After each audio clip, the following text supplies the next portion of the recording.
CBI விசாரணை வேணும் அப்படின்னு தாவேகாவும் இப்ப கோர்ட்ல கேஸ் போட்டிருக்கிறாங்க, பாஜகவும் அதை கேக்குது, அதிமுகவும் கேக்குறாங்க. இப்ப இந்த விசாரணை அதற்கு சிபிஐக்கு போனாதான் உரிய உண்மை வெளியில வருமா? இது அரசியல் காரணங்களுக்காக முன்வைக்கப்படக்கூடிய ஒரு கோரிக்கையா தான் நம்ம பார்க்க வேண்டியிருக்கு.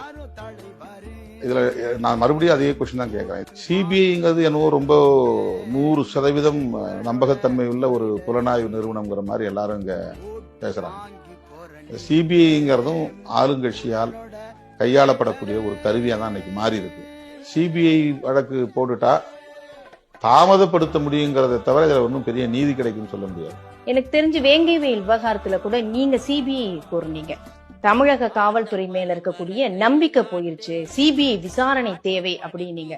அது எந்த அடிப்படையில அந்த தமிழ்நாடு காவல்துறை மீது நம்பிக்கை வைக்கல.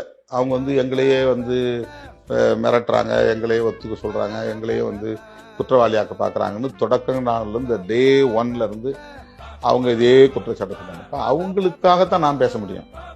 இல்ல தமிழ்நாடு போலீஸ் சிறப்பான போலீஸ், அவங்க சொல்றபடி நடந்துங்கன்னு நான் சொல்ல முடியாது.